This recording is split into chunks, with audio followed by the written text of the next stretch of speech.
Sears, RKA. I'm gonna be honest, I feel like you always want to start with 2 sentries. You also have money. Unless someone else bought one. Someone else buy one. Yeah, you either start 2 sentries or you let your SK buy sentry. If he doesn't have one, you probably want to give him one. Just like a thing. When you have a Sand King on your team, if he's ever going to get his W, like at early level, pooling him in sentry helps his lane a lot if he's not going to buy his own. I mean, the 4-player or him should buy it. But if he doesn't, you buy it and you give it to him so he can use Sandstorm. Like, keeping the lane dewarded as an SK is like the only way that hero can actually exist. Because like his lane is going to be... It's either going to be Clock Drow or Shaman Drow. You need to give him a sentry. If he doesn't have a sentry, he literally can't be there. Like, he will just get his fucking ass beat. And he has a Shaker 4, so that hero's not going to contribute anything to the lane at all. He might be able to, like, block creeps or whatever, but he's not going to, like...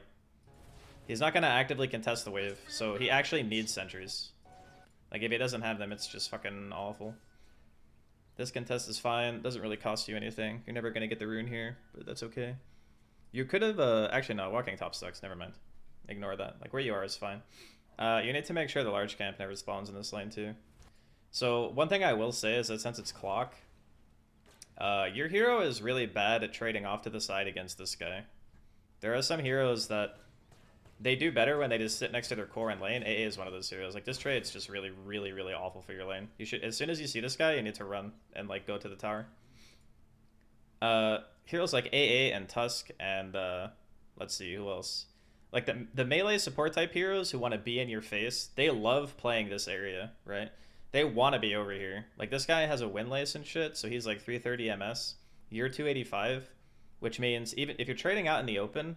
He's gonna walk into you and he's gonna catch you. It's even worse when you're standing like on trees, because right, like if let's say he's right here and you're over here, you can't see him, right? And then he gets in range and he gets a free hit, and you're gonna hit him back. But the thing is, like, this hero is gonna trade much more effectively with regen anyway, and he has built-in stout.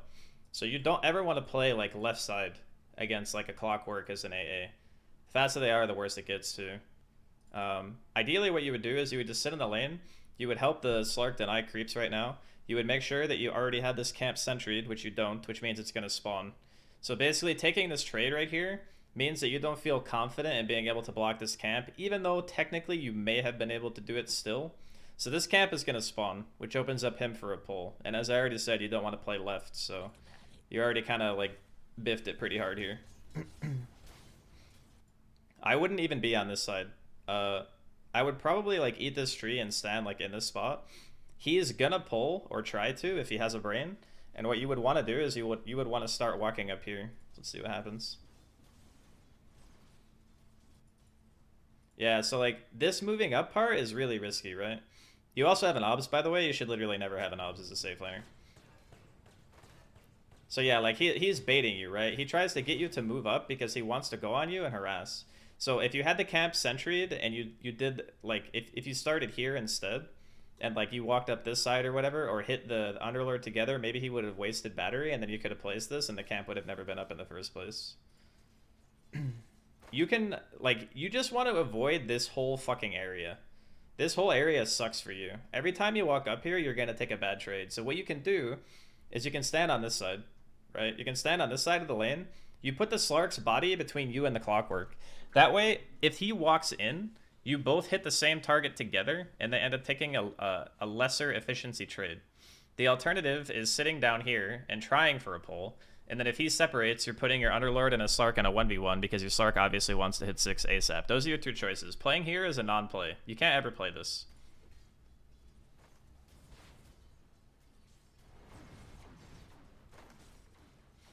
Like, right there was the best thing you did the entire lane so far. You auto-attacked that guy. Like, hitting the Underlord with your E and shit is great. Like, sending out more regen's good, too. Right here, you should be aiming for a pull. Like, we're kind of just AFK under tower right now. We could walk straight left. Like, the reason we walk straight is because we want some information.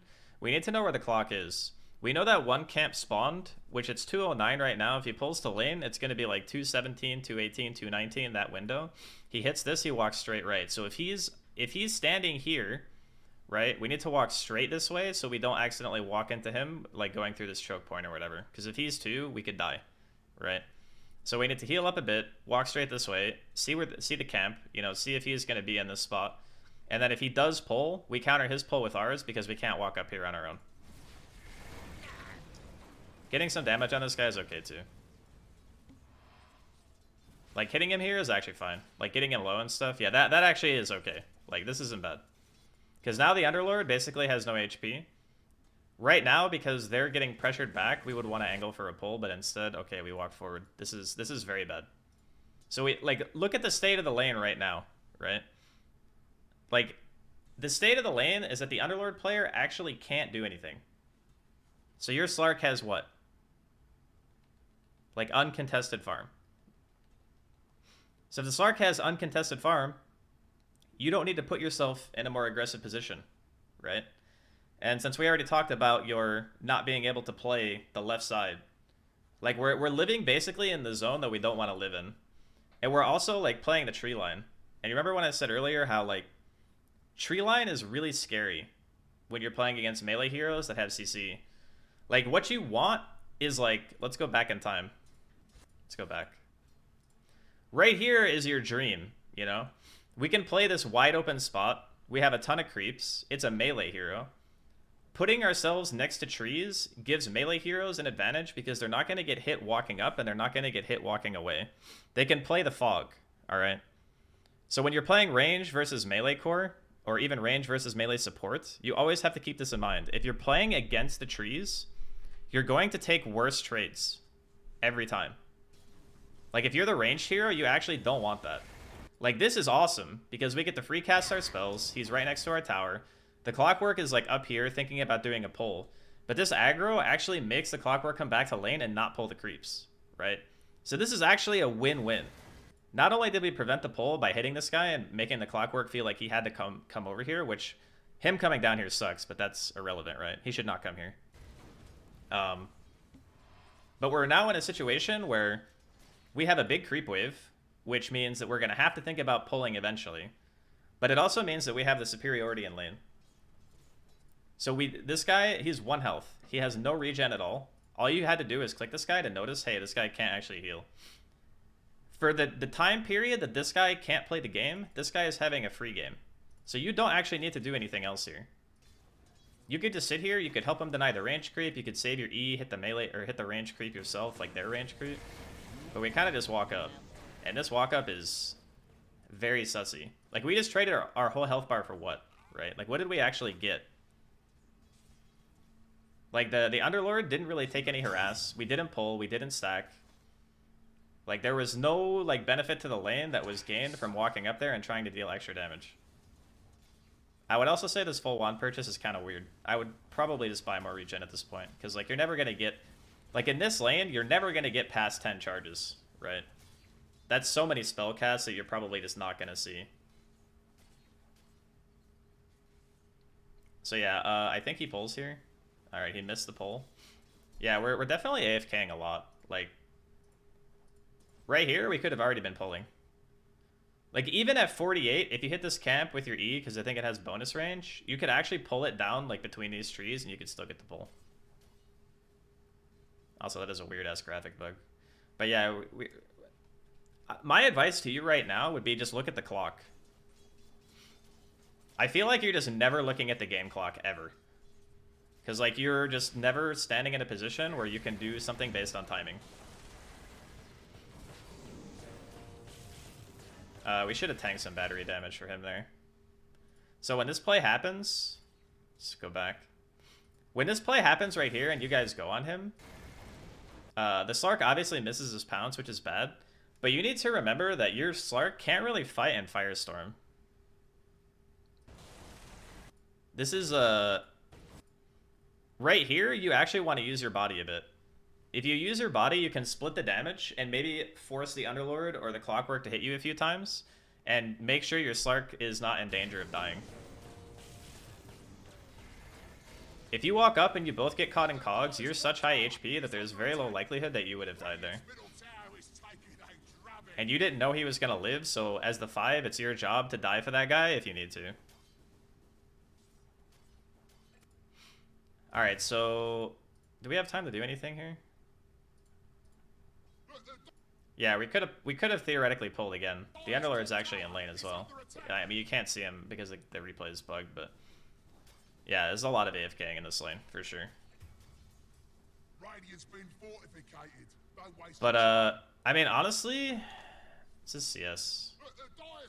It's not awful. Like, the Underlord's actually not farming somehow. The Underlord's not farming. So like, this walking up here, this shit is crazy. If you knew where the clockwork was, then I would say it's okay. But randomly walking through your own jungle at nighttime to a ramp is fucking monka-giga. Like, there's a very high probability that if the clockwork is in the jungle right there, and he's like in that same area, that you just feed him, right? Or you basically do so much HP that it's not worth it. We also missed another pull. Yeah, like right here, it's 6 minutes. We know this guy pulled. When we see a pull like this, if we can't actually fight them, we have to counter pull, right? So we could be walking right now at 6 minutes. Instead, we're sitting under the tower harassing a guy that has a ring of health. Like, this guy has a ring of health. He is regenerating 12 HP a second. Our level 1 cold feet does literally nothing. Like, this mana expenditure is no benefit for us. It actually doesn't do shit. Like, even though he doesn't have a wand or whatever, which he should have one, like, it just doesn't matter. Like, at this point in the lane, my advice would be that you're just not going to kill these guys anymore. You know? They're beefy. So what's the game plan if we can't kill them? We have a Slark. This guy's priority is level 6. We get level 6 on this hero, he's vibing, you know? If they go on him, he resets in the jungle, he gets back to full HP, he's fine, he doesn't actually need you to be here that much. So the best way to accomplish that is to just make sure that you're pulling.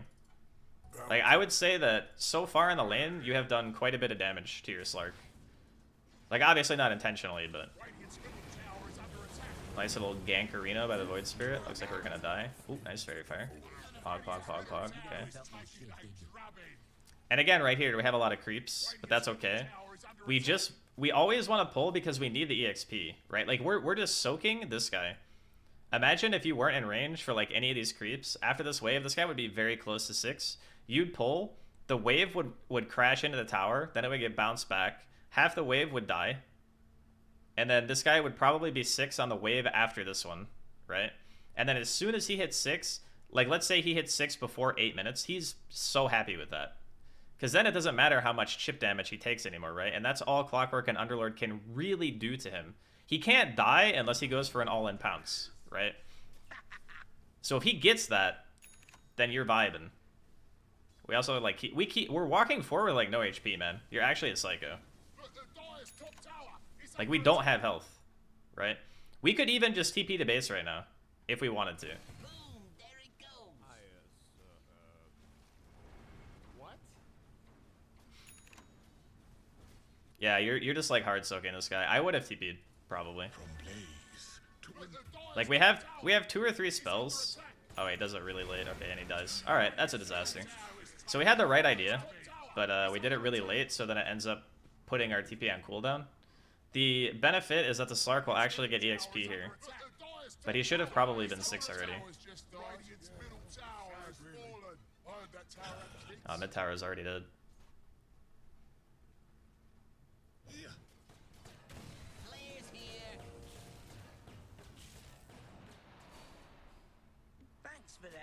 Alright, this out was kind of good. No, this is dog gem. Nice. The sentry gets a word. That's good. Alright, we went for the bounty rune. I don't mind going for this one as much, but your pathing is still very scary. You should also lock your boots, like, immediately. Like, if you don't have boots soon, you're just gonna become food. We also need to be buying the tome as soon as we can. Alright, the Shaker took it. Unlucky. Alright, the Shaker is level 4. It's actually fine that he took it. Okay. So the next thing to do right now, this is something that's going to happen very commonly in a support game, is you're going to be like level 5. Sometimes you're going to be level 4. And you're not going to, like, know what to do because you don't have ult, right? And somebody else buys the tome. You need to find a lane to occupy. So, like, in most games, you would probably go mid. Because mid is the lane. Like, the fact that this tower is dead actually kind of sucks. It really shouldn't be dead against an Ember. I have no idea what happened mid, but this tower is dead. we would TP or we would walk here. Probably we would walk. And then we'd chill. We would trade EXP. Our other heroes that have like higher levels and stuff would go find something to do. And then once we hit 6, we can start contributing. But your mid T1's dead. The thing is, we really just don't want to be here, right? Like, this guy is so fucking thick.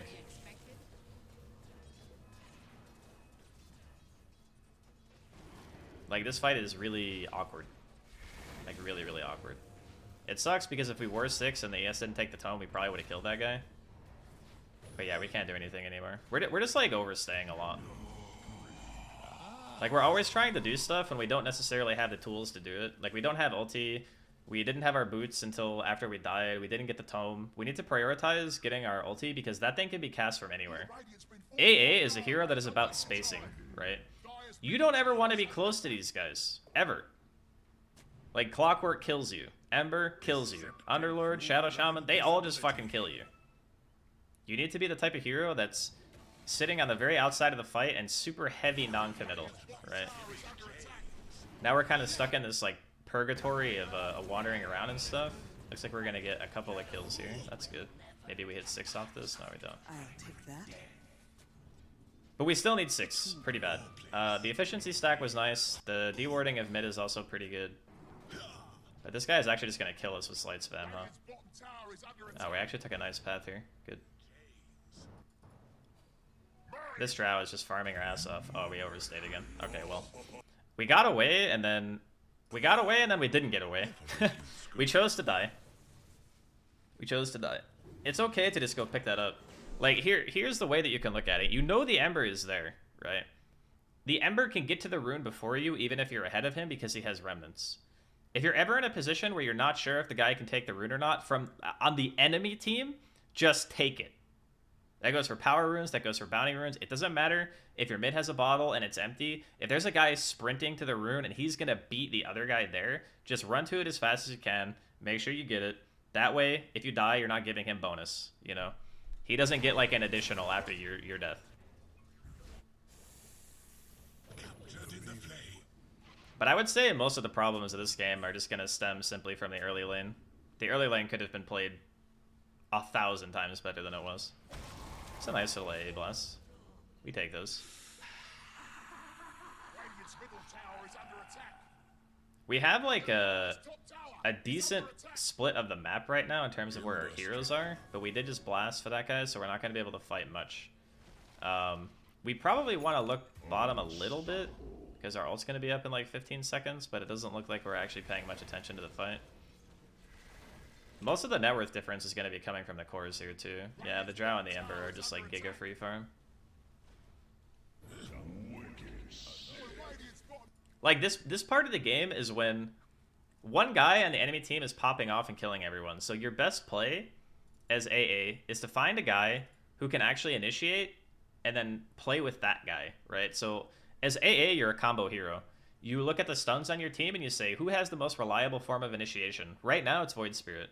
Because your Shaker doesn't have a blink, your Sand King doesn't have a blink. Hell, your Sand King is not even making a blink. This guy's a literal psychopath. So the only person who you can set up kills with right now, reliably, is Void. Slark is like second tier, but he's going to probably be playing a side of the map that you're not going to naturally want to occupy. And this guy wants to play, right? So when you're playing support, you're always looking at the hero on your team. It's like, okay, do I have a snowball type hero? Do I have a guy that needs to exist based off killing stuff? That's what Void Spirit is. He needs to kill stuff. So anybody else on your team that isn't this guy, standing next to them is going to give you a lot less kill potential on the map, right? But if you're standing next to the Void Spirit, you can probably kill just about anybody, assuming your ulti is up. So it's good to identify that. It's good that you're down here, like making this movement. Because this is pretty much the only guy that you can ever play with. Let's see what happens here. Like, the slight spam stuff is pretty hard to deal with. The way that you guys need to do this is, like, this guy is in position to stun. I feel like this is a bit of a map awareness problem. Like, you three are running away. This guy is actually in a spot where if they don't have a ward here, he's gonna get a burrow on this guy. And if he gets a burrow and you guys are this far away, nothing good is gonna happen from it, right? Yeah, so he gets slight chained, and then he just dies. But if you guys are a bit closer, you could theoretically kill him. And that's a big streak, right? Like, you have to remember, streaks are worth a fuck ton. So when you're losing a game, and you have the tools to kill a core that's on, like, a 7, 8, 9 kill streak, killing that guy is an insane influx of gold. Right now, we're kind of just, like, vibing, sitting behind the tower. This is, like, This is the point in the game where it starts to get pretty hard, because if you're a support and you actually want to win this game, you need to start communicating. You need to buy smoke, you need to ping the smoke, be like, Sand King, Void Spirit, you know, come, right? Like, you tell them, you draw a line in the map where you want to go, you find a hero. I think this guy is actually visible on your minimap because you have a ward here, but he's actually invis on the replay. You smoke, you try to go for a quick move, right? So, like, let's say he's farming those ancients, it'll be slow. You smoke these guys together, like all these stuns, right? And your ulti is up. And then you walk this way and you just slam your bodies into him. Even if something happens after that, as long as you get the lead stun into your ulti, this Ember just dies. You have to use your vision, right? Yeah, you have to use your vision. Like, you can see they're split. You even see that dark green is in your own jungle and, like, the top side. Like, this response is just very slow, right? I like the dewarding. Dewarding is good. Oh yeah, right here, right here, right here, he dies. Pog. Yeah. That's what we like to see. But that's what I'm saying, right? This guy is worth so much money. But that's the type of play that you have to look for, because you have a million stuns, you know? It doesn't matter how much gold or what kind of streak the other guy's on if he can't fucking control his character. That's how you have to perceive stuns in this game. Like, the guy might objectively be farmed, but if he can't move ever until he's dead, it doesn't matter if he has 10 items. He's just gonna die in stuns. That's the cool part about AA. Is you amplify your team's damage output so much, and you also have a follow-up stun in addition to guaranteeing that a hero will die. Right? That's what your Ice Blast does. They can't heal. They're gonna be taking damage. Even through BKB, if they get low enough, they'll shatter. So that's good. Alright, so after the kill, what do we do? We got a big kill. I need to pay more attention to what I'm looking at here. Alright, so it's kind of like a soft map reset. We have some nice deep vision. It's pretty hard to get, like... It's hard to get to their triangle, right? Because those heroes are more or less all guarding that spot. We need to use these sentries and literally deward this entire section, right? So what you can do is if your Slark is like playing over here, for example... This guy is ult. You can keep an eye on it while he's walking through the woods and look for when it disappears, right? Because when the Slark ulti disappears, that means the enemy team has vision of him. The only time this is not true is when he's attacking a camp.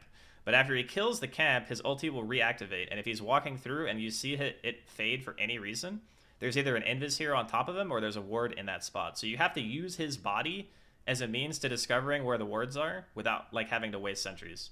But besides that, you need to thoroughly deward this whole thing, right? Like, there's one here, that's fine. There could still be, based on its placement, there still could be an obs here. Like, this is an area that you don't currently have covered. And there could be one back here, too. If you wanted to be super thorough, this one is fine because you're AA and you can just, like, vortex the high ground or whatever. But you'd probably want to place one more, like, on this side. And then, if it was a higher level game, I would also deward right here. Because this cliff ward can see people leaving the base and kind of gives the same information as the triangle wards, so... Yeah, that's what I would do. You have to look at, like, the way that this game is played when you're behind is that when a fight is won, if you can't get an objective, denying vision is the next best thing. Because the enemy team who's ahead wants to keep aggroing you, right? They have an Ember, they have a Clockwork, they have a Shadow Shaman. These heroes just want to sprint at you and cast their moves. So if you remove their vision after the fight's over, they have a much harder time feeling comfortable walking to your side of the map and making that same move. You know, but if you missed a ward somewhere and they have it and they just walk into you afterwards with, like, a smoke or something because they know exactly where you are, and that smoke connects and kills, like, 2 core heroes, guess what? Your game state hasn't changed. So you win a fight, you deward if you can't get Roche, because right now there's no fucking way our team's ever killing Roche. Our team sucks ass at it when we don't have any farm. So we can't get Roche. We can't get mid. What can we do? We can establish control of our side of the map and be certain that they can't fucking see us. That's what you do.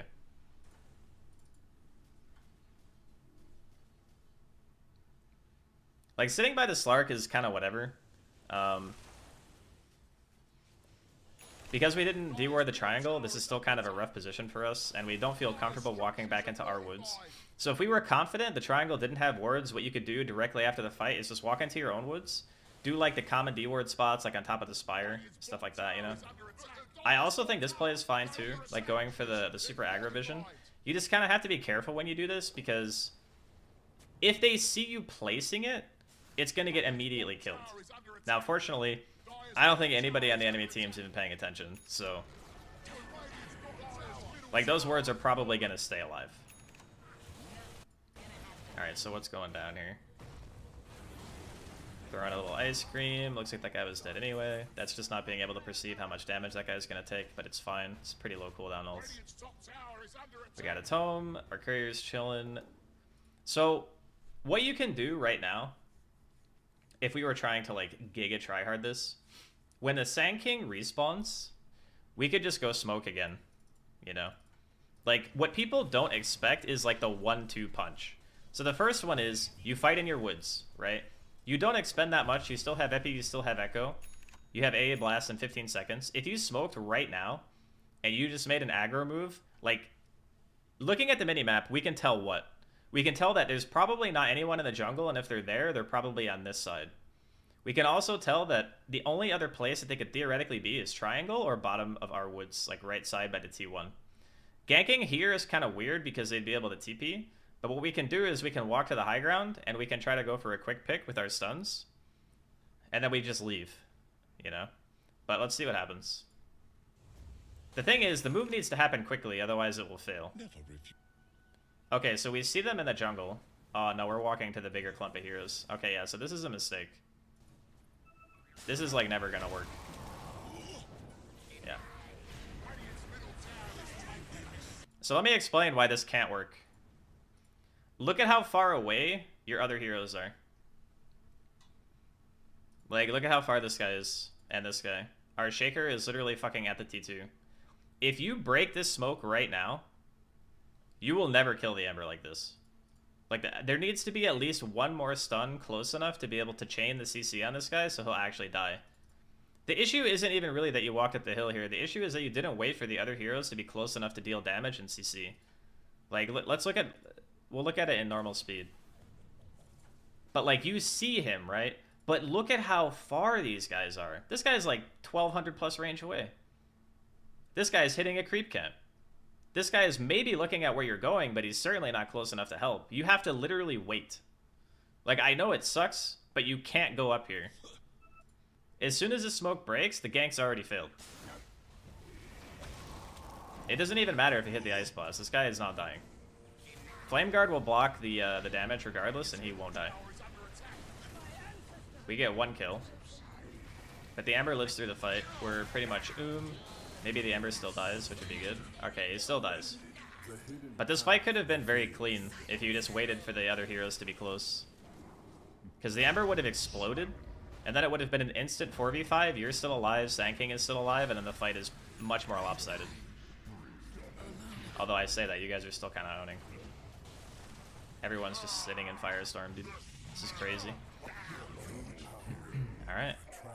Archon Gaming. Yeah, I mean, the end result is that your Slark lives through a big fight and he gets a lot of EXP, which is great for him. But we always have to be looking at the thing that could go better, you know? Like, even if we look at the fight and say, okay, all of their cores died, my core lived. Good fight. That is just true, right? That is objectively factual information. We take that to the goddamn bank. But if we go, hey, what can we do better? Wait for the Void Spirit to get close. Play on your vision. And play it so that you can just remove the hero from the fight, because that's what your lineup excels at, right? Your lineup excels at being able to kill a hero before they have a chance to do anything. And there is no save on the enemy team at all. You know, there's no Shallow Grave, there's no Fate's Edict, there's no False Promise, there's none of this shit. So when you catch them, they are dead. You just need to make sure those guys are nearby. Okay, so these wards are kind of... I feel like it's a bit redundant to have both wards, so like, I guess this one's fading. Actually, it's fine. This ward is okay because it scouts people potentially being in the woods. Looks like we got a nice little Ice Cream Blast up top. We're looking at the team fight. Who do we kill? Both supports are down. That's good for us. Okay, we can't show here. If we show here, we die for sure. Alright, let's go back. See what happened here. Alright, so we're pretty far from the fight, but that's actually okay. Because we can always contribute with Blast. Who do we hit here? Looks like we only hit Underlord. Yeah, if you're gonna set it for bottom tower though, where you place that ward really quick is you place it here, or you place it here, right? Because like you want to see them coming to the tower. You don't. This ward doesn't actually set up for this tower because what vision are you actually getting, right? You can lane ward here, you can lane ward here, you can ward this ramp, you can ward this ramp. Because the best way to get a tower is to kill them before they have a chance to actually get there. Because not everyone is gonna TP, right? 5 heroes are not TPing to this tower. It's just not gonna happen. Most people are going to be walking through this area. They're going to like maybe walk up this hill, walk up this one, this one. So when you have these wards, you want to see them moving before they actually get to the point of contention, because that's when you can kill them. In a perfect game, when you have a Blink Shaker and an Ag Slark and a Blink Sand King and a Void Spirit, you guys have hyper mobility, right? So the reason why this ward is so good for you is that you guys have incredible gap close. 2 Blink Dagger carriers, one of which has an instant stun. Void Spirit stun's pretty fast too, kind of hard to dodge. You're warding with the idea that these guys are going to be able to just go in and just smack them upside the head and they just fucking fall over, yeah? So the reason why this ward is kind of bad is because you won't see them until they're over here. And once they're over here, there's like all this fog to play under. There's all these points where you're going to have a hard time chasing them unless you have a vortex ready to get vision. So it's just a lot messier fighting in this spot. When you fight him here, this is much more wide open. There's no structure. There's no point of contention. You're fighting in the wide open, and you're able to use all these spells a lot more effectively. So I would almost never ward this at this stage. This is the ward that you place early in the game when you're expecting like certain rotations, right? Someone's coming for your 3 or 6 minute bounty rune. The mid player is making a rotation with a 6-minute rune. This is what this thing is good for. Sometimes it's better... a little bit better if this tower is alive. If you're actually going to be fighting when this tower is alive, then this ward is okay. But this ward doesn't actually provide you any meaningful information to this point other than the fact that there is no one here. But we would know that anyway, right? We would just know that regardless because this ward gives us enough information to deduce where they're going to be. So yeah. This is not like... It's not like a huge deal, but just something to keep in mind. Because you still have 2 obs left. Alright, we're kind of running away from the team fight because there are a million heroes here. This ward placement on the Spire is fine. Helps scout for Roche, which is probably going to be a point of contention soon anyway. We probably shouldn't have taken the DD from the Slark. That was actually a pretty big mistake. Alright, they killed our ward right away. Yeah, that's the one risk of warding like that, is that if the enemy team is being thorough about dewarding and you can't hold that point in the map immediately, your ward will just die. Oh, this is a big pick. This Drow is like horribly out of position. Nice. Okay, big. Fight actually doesn't look that bad, to be honest. Okay. Nice. Alright, so we know there's a ward there. We should probably drop our sentry. There we go. We got our force staff. Well, the reason why that fight goes so well is because the Drow basically committed suicide mid, right? He is sitting, like, right next to the T2. There are other people showing on the map. And the Void Spirit just recognizes that and jumps him, which is good, right? Means Void Spirit's tabbed in, you know? Okay, so we're out of sentries. We really want to deward whenever we have space like this. If we had money, or we have sentries in the shop, we really want to be buying them. I don't know if someone else on your team is buying them, but... As if I wasn't slippery enough already. The other thing, too... Okay, the Slark has one. Oh, he didn't realize his ulti was off. Okay, so this guy is a really bad Slark. So if you notice... Right here. Watch his ult, right? You can see it right here. Shadow Dance. He's gonna... His ulti is already off. He has a sentry in his inventory. He's literally not even paying attention to his buff. So he's fully seen here. This is level 25 Slark spammer. He doesn't even know how to use his ult. So yeah, there was an obs. They saw this coming. Alright, looks like one gets out. Slark is like super giga committed. We can't help this guy. We should just leave. Yeah. We have to leave. We have to leave. We have to leave. God, you're a fucking psychopath. I can't believe you went in there. That was a wild man move right there. That was like a 0% chance play. But yeah, that fight goes poorly. Let's go back and watch it again. Let's watch it in, oh shit, I didn't mean to do that. Let's watch it at normal speed. Alright, so we get a fissure. Oh my. Okay, this was a very bad use of your ult. Yeah. Yep. You can't ever ult like that. You gotta wait for more of a commitment. Actually, I think we just lost this fight straight up because you whiffed that Ice Blast. There are already 2 heroes that would have theoretically died if you landed it. Like, the Ember would have been completely out of the fight if you hit him. Yeah, we could just easily say this fight's our fault. If we land that, it's free. Ember for sure does. Alright, so a little oopsie doopsie. Shit happens.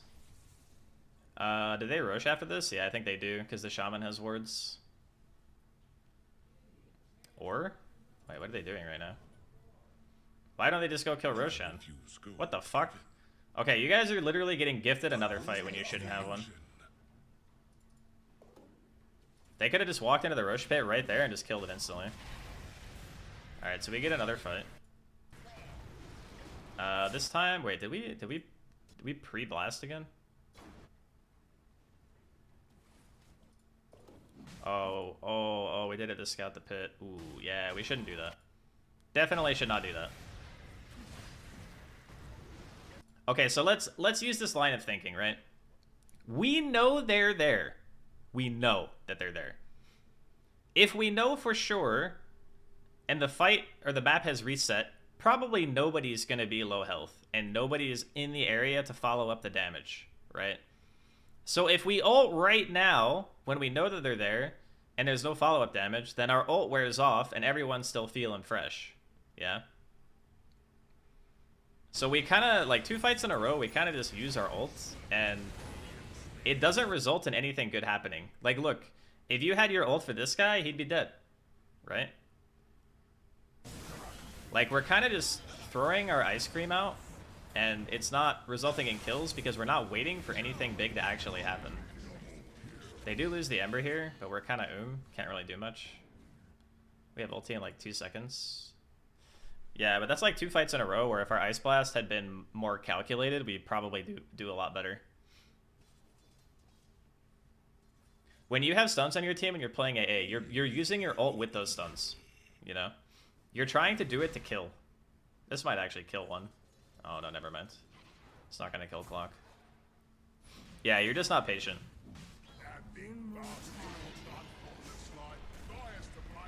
Try to go for the steal, didn't get it. Can force him out of the pit. Nice. Take that.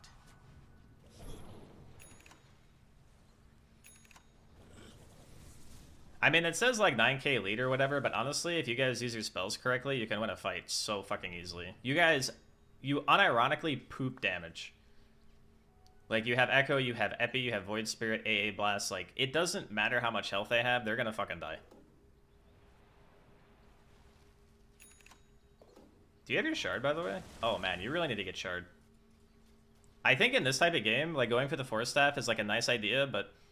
So here's, like, the tech for a lot of, like, non-AA players. You buy Shard because the Shard allows you to farm the wave, yeah? Yeah, you definitely never buy Aether. It's horrible. But that's not what I like.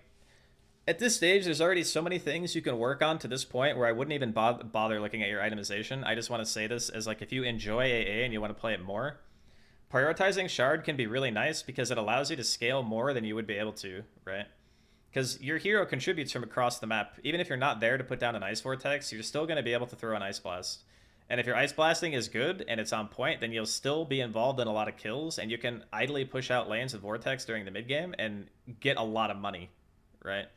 Like, in this bracket, one of the most common things that I see is how inefficient people are with how they spend their time on the map. Like, nobody's pushing lanes, nobody's, like, effectively jungling one camp lane, nobody's doing any of that shit, yeah? So, when you have this hero that can buy a relatively low-cost item that also, like, cancels Blink Dagger, it pushes the wave, it gives information, you know, it does all this cool stuff. It's kind of a, it's a jack-of-all-trades item, but it's just objectively powerful, like, every game. And nobody plays lanes that well. Even in my games, like the 5 to 6K average games, people still play the lanes pretty fucking bad. And I mean that during like past the first like 15 minutes when everyone's running around trying to do stuff. People are still not diligent enough about how they manipulate the creeps, right? So using that as like a reasoning for buying the shard, you can have it every game. I would even say it's fine to buy it before Force Staff this game. Because you have heroes on your team that can get out of cogs. Like, you're really the only guy who suffers from getting hookshot that much, right? So if you say, hey, I can fix this problem through just having better positioning, then you don't need the Force Staff, right? And this guy, this Earthshaker, he has his own Force Staff. So who's this item actually for? It's just for you. Stand in a good spot, have a shard, you do good. Right? Like, we can just say that pretty soundly. But yeah, this lens offers you absolutely nothing. You should never buy it. It's just bad. But that's okay. That's why we're here. We're here to learn. It just doesn't do anything for your hero. Kind of vibing, sitting on a hill here. Who are we next to? We're next to Sand King. Being next to SK is actually fine. Borpalik this emote request. So they're like kind of trying to push our high ground. Who has the Aegis? Drow? Yeah, Drow has the Aegis. Alright, so this is another point where having the shard is really great, like defending choke points and stuff. It makes it a lot harder for the enemy team to feel confident about going in when they're taking like damage and stuff.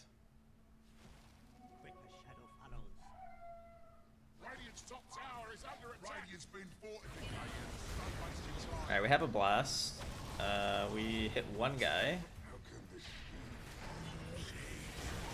I think we're still firing them too early, to be honest. Like, this fight isn't that bad, but...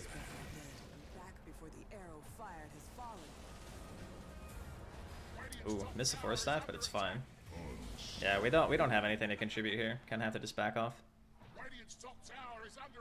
Yeah, we're just firing our ult too early. Like, let's look again. Like, we throw it, but like this guy is already like super not committed. This guy's running away. There's like a BKB'd Underlord standing in the middle of our team.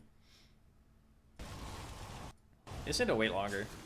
I know it's hard to like get the timing, but it's one of the most important aspects of playing the hero that you're just gonna need to understand, is when you can actually throw the ulti and when you can't.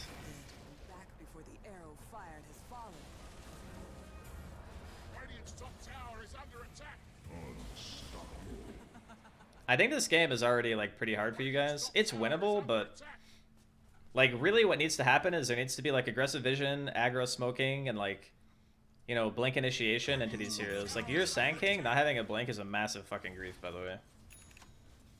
Like, the Void Spirit's items are fine, the Shaker's items are fine. This guy is fucking hard trolling though.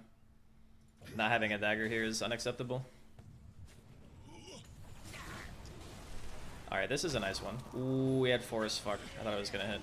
Close.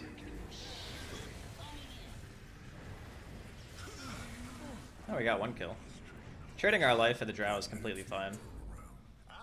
Let's look at the let's look at the start of this again. Alright, so we're in like a really good spot when this fight starts. But we walk to the weird side. Yeah, okay.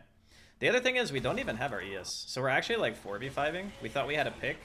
The Drow gets to disengage with the Force Staff, and we don't actually get to we don't get to get out of this one scot-free. We end up trading. So like if your blast is even a half a second sooner, you know? Like, these are the timings you just got to get used to. You have to understand when you can fire it. In Dota, there are times when it's just about how you're pushing your buttons, you know? And this is just one of those times. I'd say maybe your last like 4 or 5 teamfight ults have not been that great. Like, you're either missing or you're hitting targets that are BKB'd, and yes, it still applies the debuff and whatnot, but we need more from the ults, you know? It shouldn't all be on your shoulders, but you always have to be looking at the idea of, you know, where am I firing it? What do they have to get out of it? And when is it the best time, you know? Like, when the Shaker is going in and you know he's walking forward and he's about to echo, you can fire it where he's going to go because they're going to be stunned together for a really long time. And that kind of guarantees that your shit's going to hit, yeah? But when they go on the Drow here, your timing was just a little bit off. And sometimes when you're off, that's all it takes for the fight to be over, because that's just how AA works. You miss, you're losing out on so much damage. There's like no pressure going out in the fight because the drow doesn't feel like she needs to back off. She gets a re-engage, and because she gets to go back in, you end up losing, you know, 2 or 3 heroes, right? That Ice Blast lands, it's a 4v4. That guy gets no spells off, no auto attacks off, no nothing, you know? And you don't have to overcommit for the kill.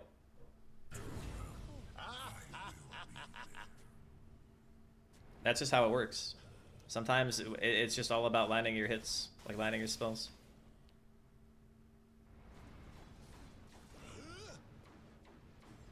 Alright, so potential Rosh in anywhere from 2 to 5 minutes.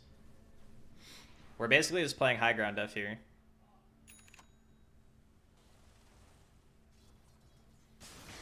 What we could try to do is we could try to get our team to smoke. Okay, so this is like probably something that a high level game would include, because this is just how you get back into the game, yeah? You ping all your teammates, you ping your smoke, you draw a line top. We can smoke to this side of the map because we have vision here. And if we walk through the lane, like if we walk out this way, you know, we see everything, we have a sentry, we see everything, we have a sentry. Like we smoke to the part of the map where we have vision, and we establish a place of control that's not literally on in our fucking base, you know?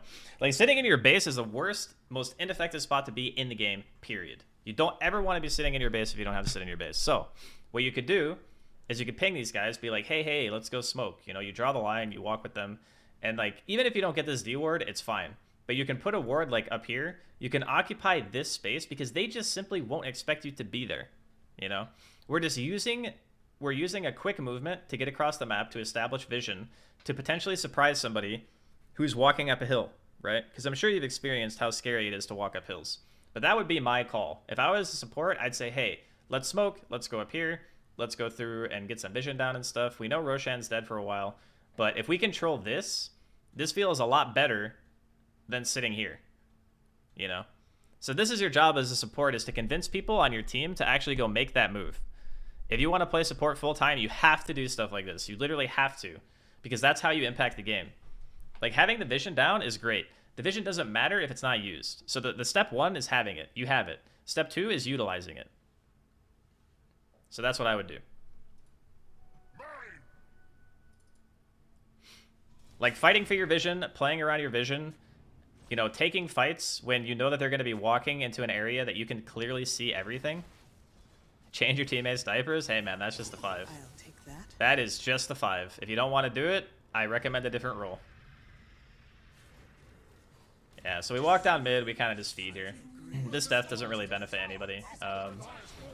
Like, yeah, the Slark is like hitting mid and stuff, but we went for a D ward, but I think their observer saw us anyway, and since we didn't have another sentry in range of their obs in the triangle, we just ended up getting picked.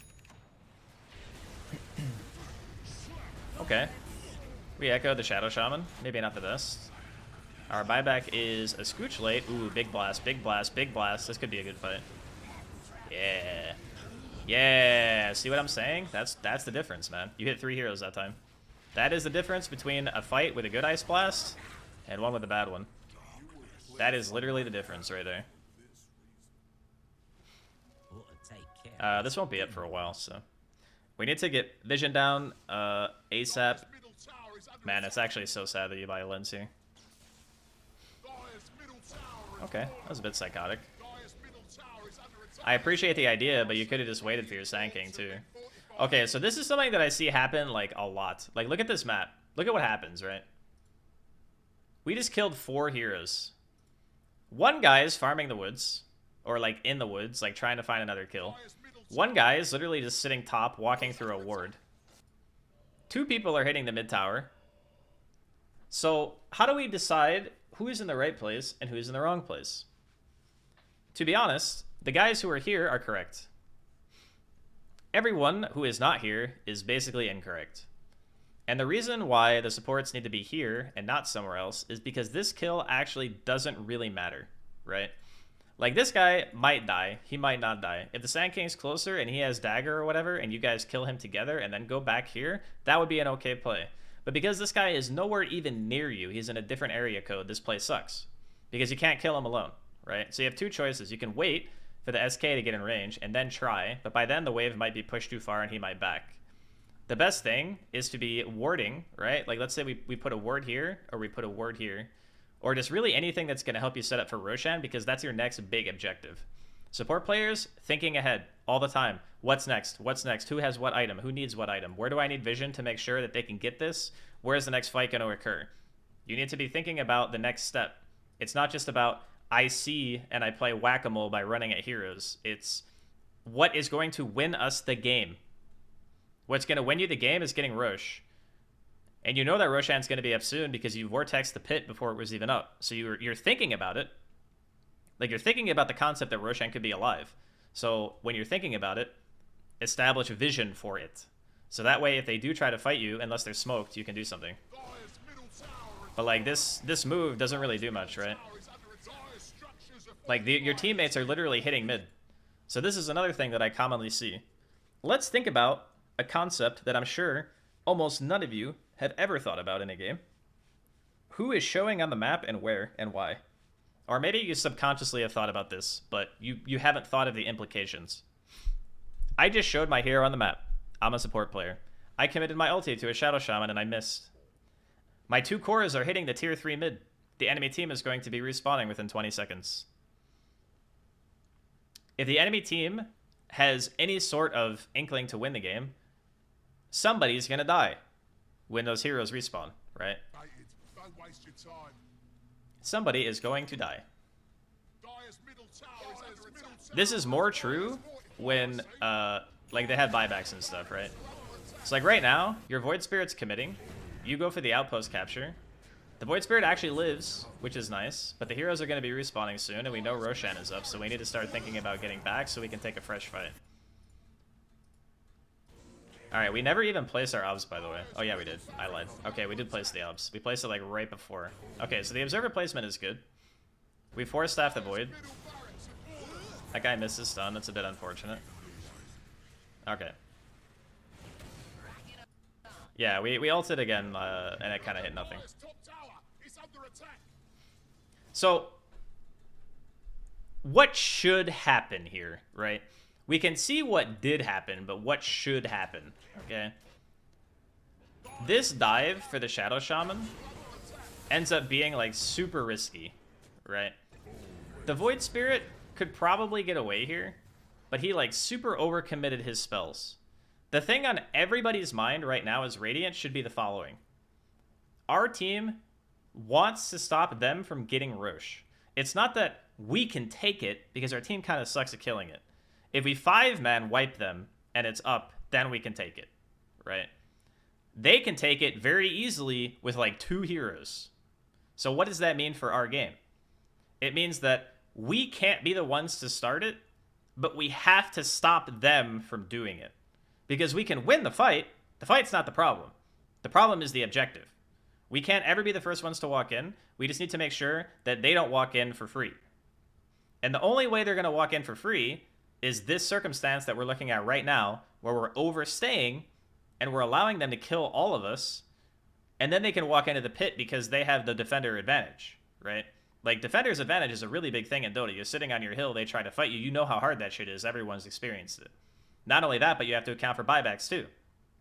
So we're in this place that is a very high risk of death, yeah?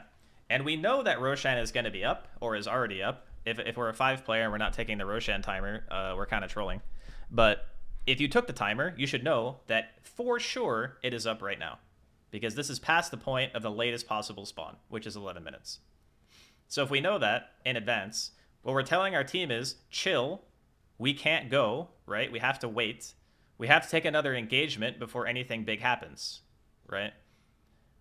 When your team has crazy good team fight, but very bad Rosh taking ability, you're always playing the aggressors when you have your ults, but you're never trying to feed the hill. Because when you feed the hill and Roshan is available, you end up losing the game. So let's see what happens.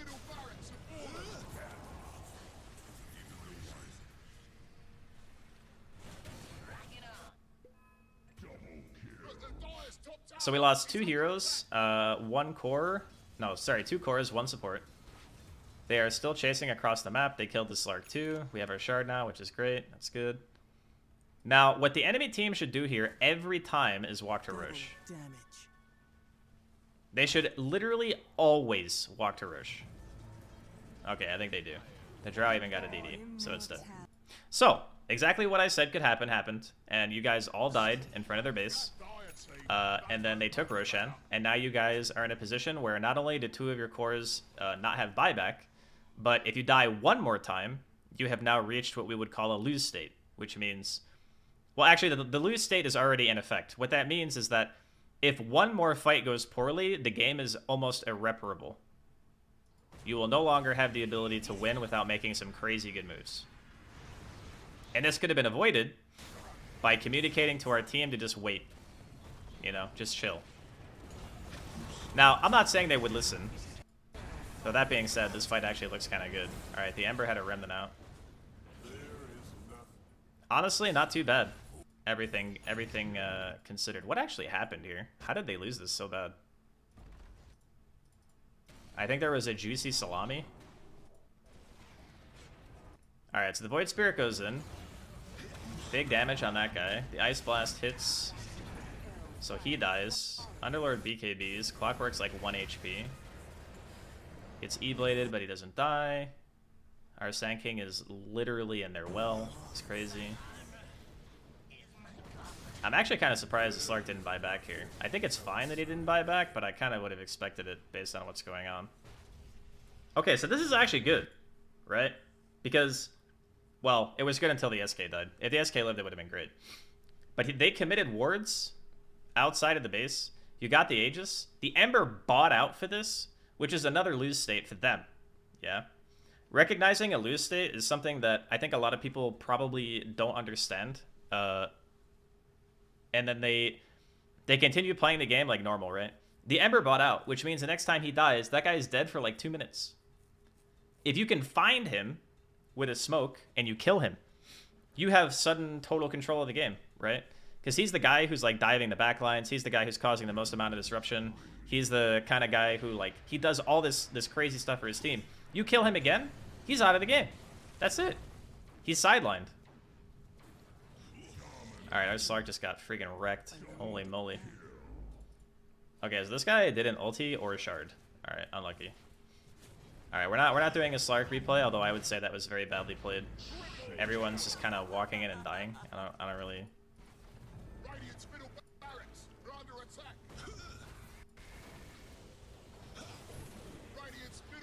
Alright, we gotta chill. We want to be looking at trying to kill basically whoever overextends. Okay, so that's 1 kill. That's good. So the Ember dying here would be the best case scenario, but honestly, killing these heroes is also okay. A definite overstay by the enemy. What we should be doing is going for vision like ASAP, right? Same thing as before. D-word like an area that you're standing by to make sure that there's no vision where you guys are. Ping your smoke in your backpack right fucking now. Ping it, put a sentry on this hill, tell everyone to come over here, smoke, and just fucking run up this hill or run over here, right? You pick one of these spots and you go.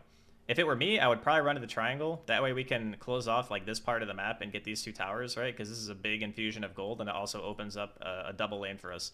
The worst thing we can do is walk here. Don't ever walk here. Don't even think about fucking walking to that mid lane. That is the worst place to go. Honestly, if they wanted to, Slark could walk to the bottom lane, push out that wave. The other 3 of you guys could smoke. Or, yeah, the other 3 of you guys could smoke. These guys right here, these guys, they're psychopaths. Like, it's fine to kill the wave, but if they keep going, they're psychos.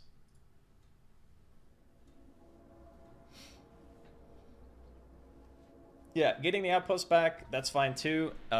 We should have already pinged our smoke, though. We have 3 observers in our backpack. Let's pick up some bounties. It's fine too.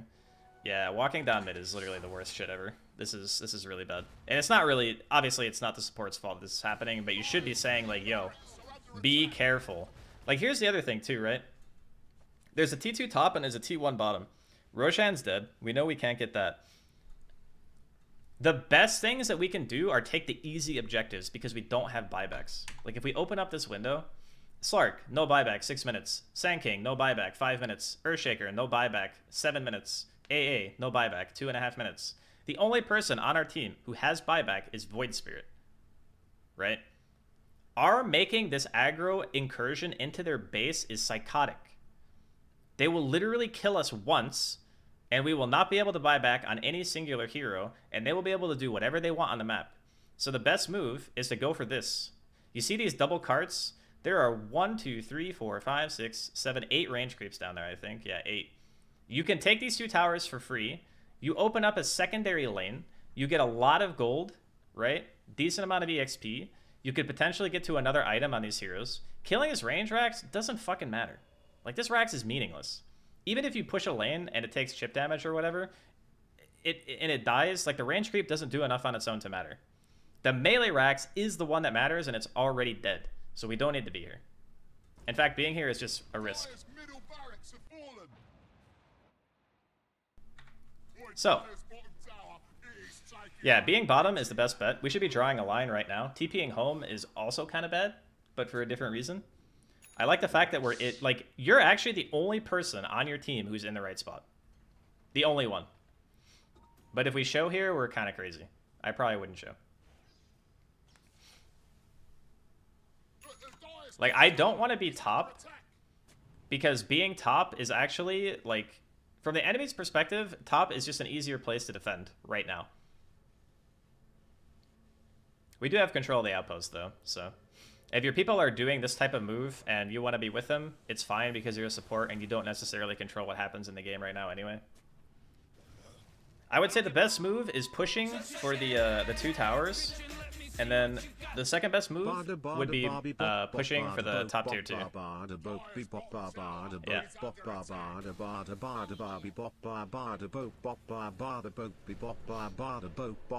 Yeah, so I'm thinking, like, right now, this move is still pretty risky, because we still don't have buyback on anybody.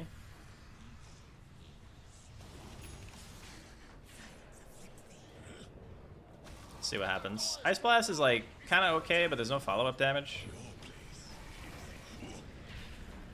Looks like we're gonna die for this one. Yeah, we also bought out here. I know we didn't have buyback anyway. Actually, we had it in a minute. Yeah, we probably shouldn't have finished our Octarine core, because that's like a... That means that in you know, we would have 30 seconds basically less on our death timer if it was necessary if we didn't finish the item.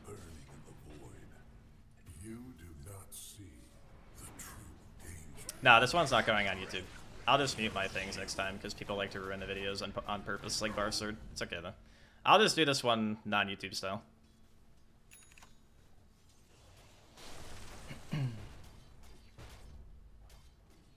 It's my fault. I should have known that people are gonna be buttholes.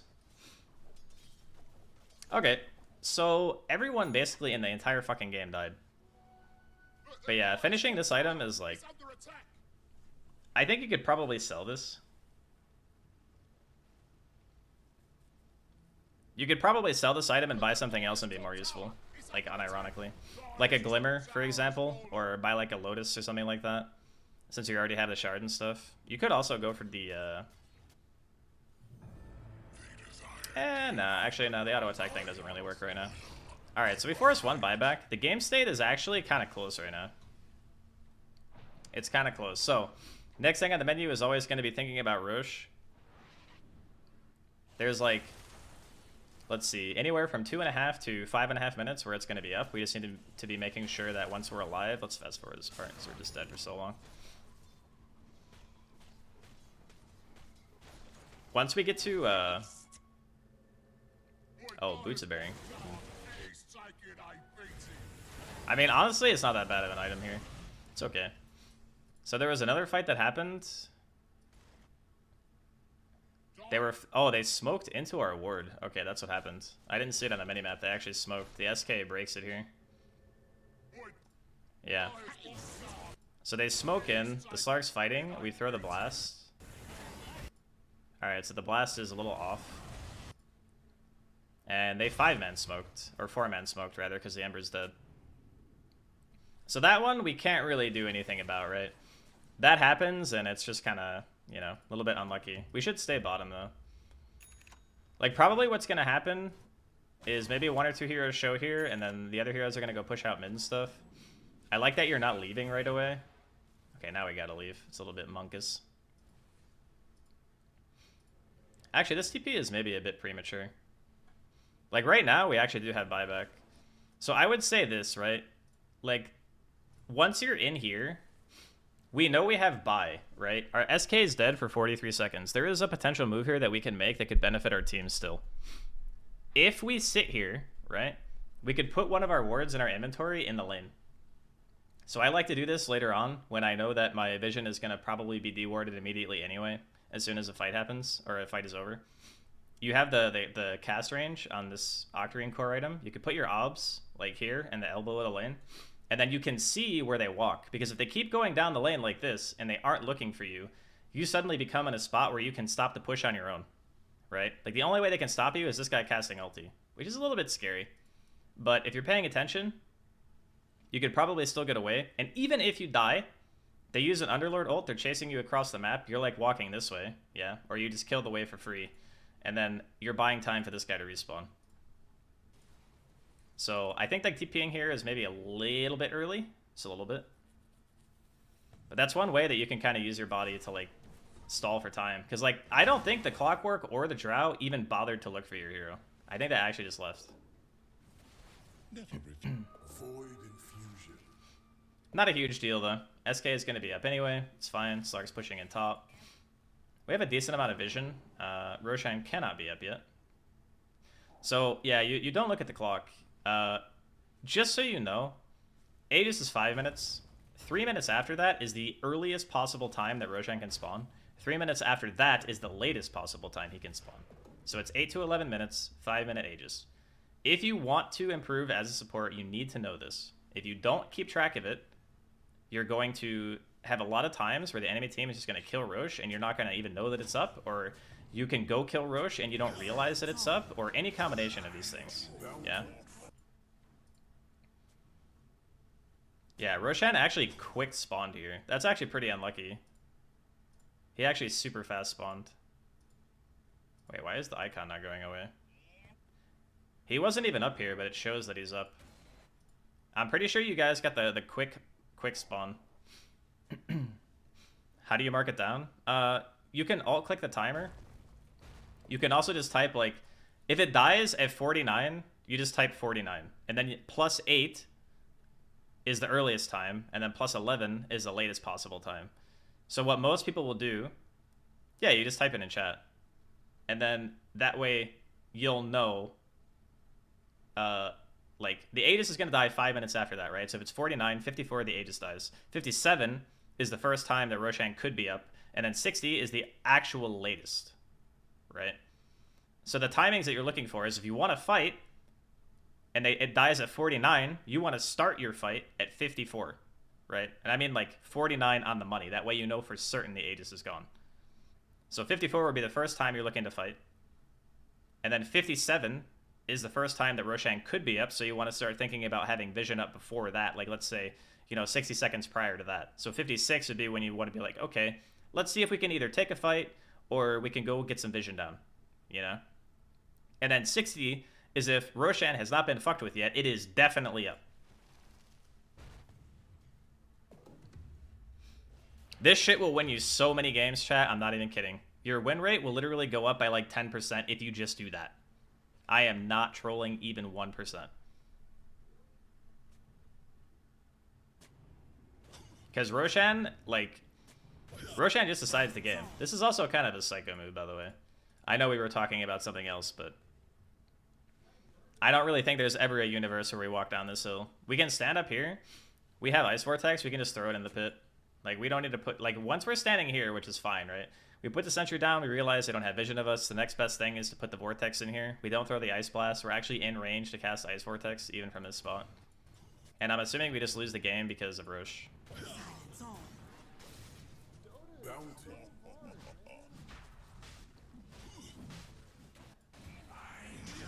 Yeah, so we're dead.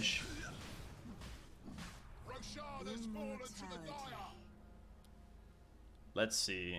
Buyback status. Slark has it really soon. Earthshaker has it. Oh, you guys actually have all your buybacks. That's crazy. Damn. Shit's about to get real. It's about to get Minkus. But yeah, I'd say, like, a lot of stuff in this game can very easily be improved. Just as simple stuff like looking at the clock, you know, thinking about what items you're buying. If you want to spam AA, make sure you're buying the shard. It's crazy strong. Alright, so he gets picked once. You kind of want to be like pushing a lane, you know? What you can do in this situation, let's see how long we were actually sitting in the well. Let's go back like a minute. Alright, so let's keep a counter. We buy back at some point, I think. Or do we just let it die?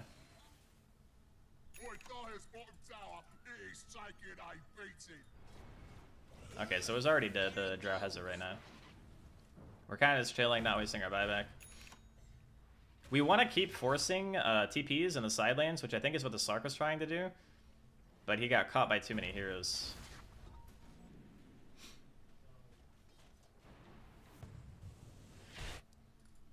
Yeah, this Slark is in big trouble. Oh, he left the wrong way, too.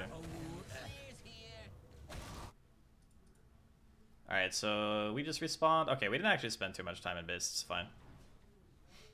This is really scary, though. If we have buyback, we kind of want to put ourselves in a place where there is the potential for us to be hit. Okay, we should not Ice Blast like this. This is really bad. Oh my. Okay, yeah, that was oof. That was an oofer. Yeah, it's the same stuff as before. You just can't throw your Ice Blast randomly. There needs to be a reason for it, you know? Alright, we're gonna throw another one. I think we just all die here, huh? Yeah, this is looking like a little bit of a Jeej. Yeah, GG. Okay. So that's the end.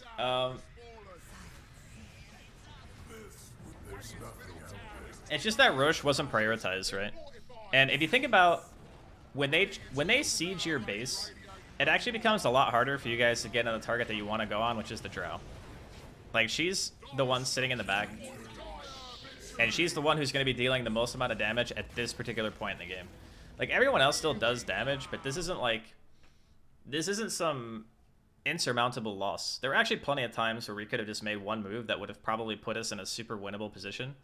But the trouble with 5, and I think a reason why people don't like it, is because it actually does, in a lot of games, require you to communicate. And if you don't, you end up having...